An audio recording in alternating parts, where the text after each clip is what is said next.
to make a Halloween bowl, you will need some warm water but not boiling, some flour, a mixing bowl with a lid so that you can close it and your paste won't dry, some newspaper, some paint, paintbrushes, a balloon, and some string for the handle.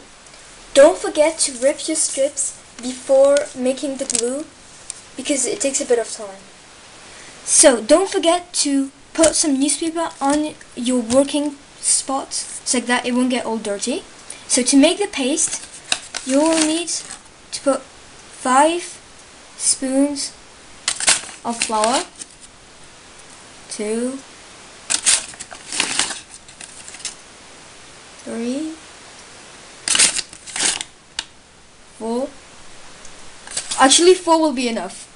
Then you take your warm water and you pour some in, and then you just add some if you need to. So you mix and you add some if you need to. Yeah, I'll need some. Okay.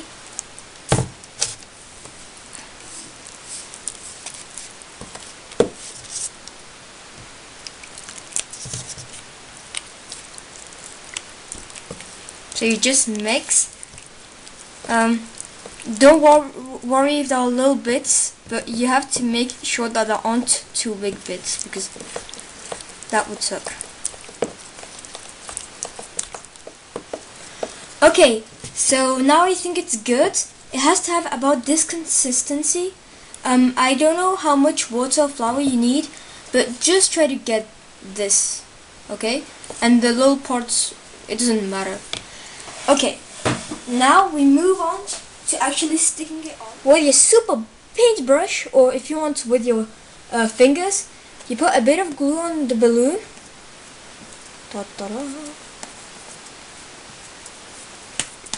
And then you take a strip of newspaper and you stick it on. And then you add a bit of glue on. Like that. Then you continue putting a bit on and try to do crosses. It works the best. So I do a cross here and then you stick it on.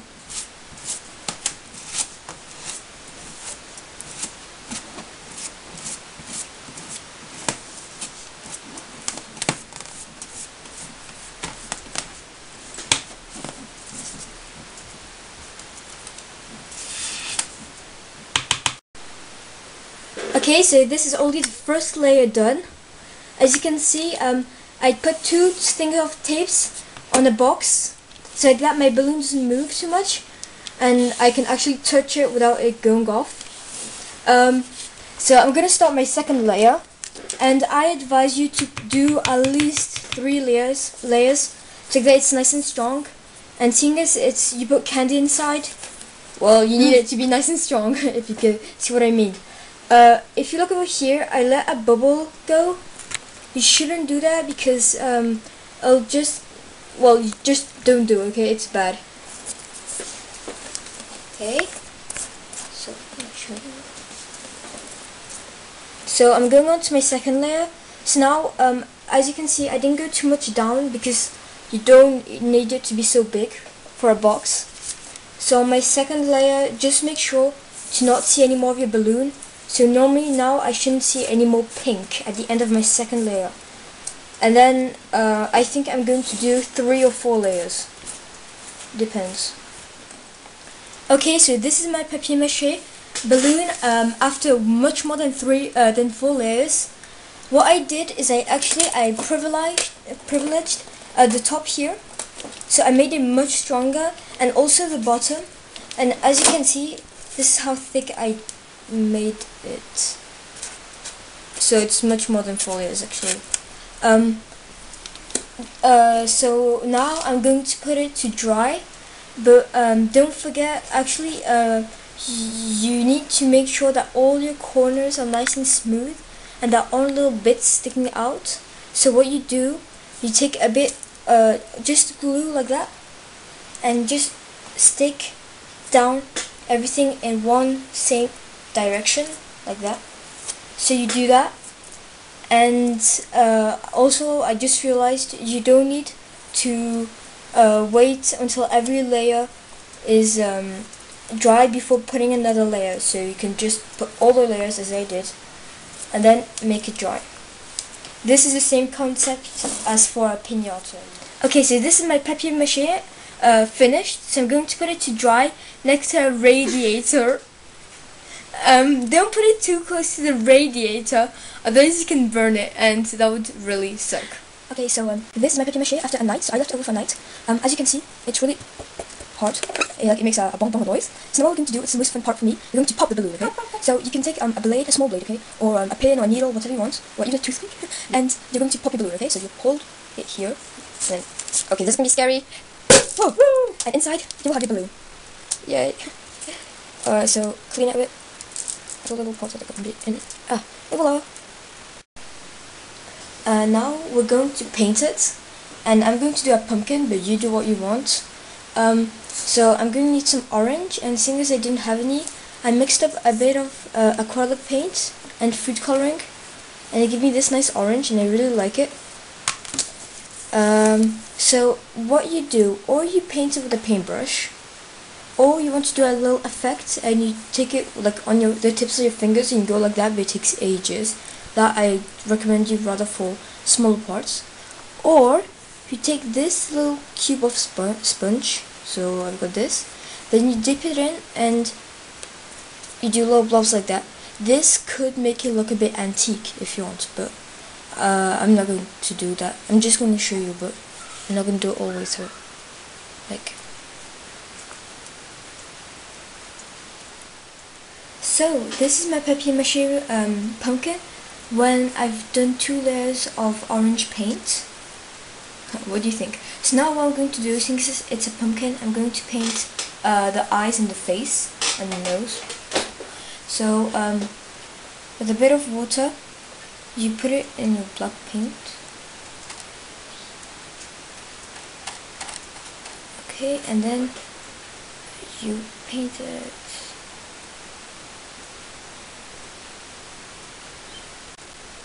You can also do the outline in pencil first.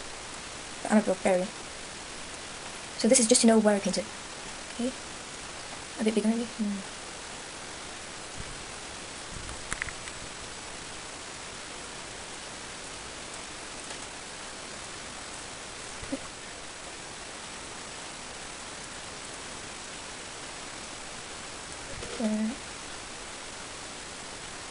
And here's the nose.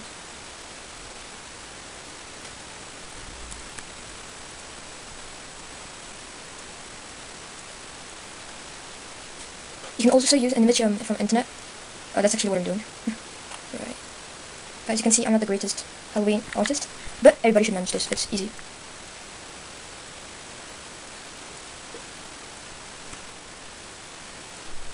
Okay.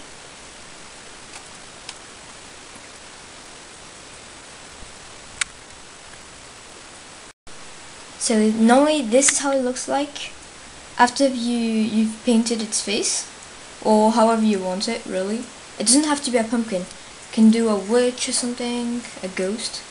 So now you just need to let this paint dry. Normally it should be quite quick. So now my black paint is dry. So what we're going to do now is put 2 holes in the middle and pass a string. So let me show you how to do it. First you need to paint 2 parts where you're going to do holes. Okay, and they have to be, look, one of them is here and my other one is here, so they have to be facing each other. Now what you're going to do is using a sharp object. I'm using this, or you can also take scissors, or maybe a blade or a hole puncher. But if you use a hole puncher, make sure that the hole will be quite small and not too big. Okay, so now I've finished my holes. So there's one here and one here. So now we're going to pass a string. I'm going to use this. It's a red string, and it's actually gardening string too, and it's quite strong. That's why I chose it. Don't take ribbons. That's a really bad idea. So I've cut about the length I needed, which is this much, and I'll cut it if I need to. So what we're going to do, we're going to start from the inside to the outside. So you take your string and you pass it like this through, like this. You let it go until I'd say for security this much, okay? Even though you're probably not going to use this much. Then you pass over and you go from the outside to the inside this time, and you pass it through. We're going to do the knots now. So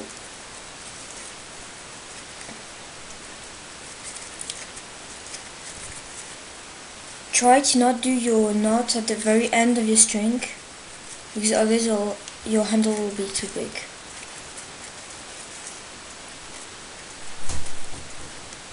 So I've got one knot here. Okay, so now I've done my 2 knots. If you've done your hole too big, do a double knot.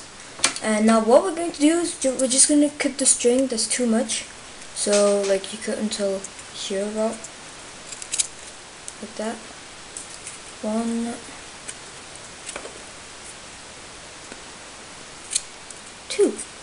And voila, you have your papier maché pumpkin. And then you can just fill it with sweets.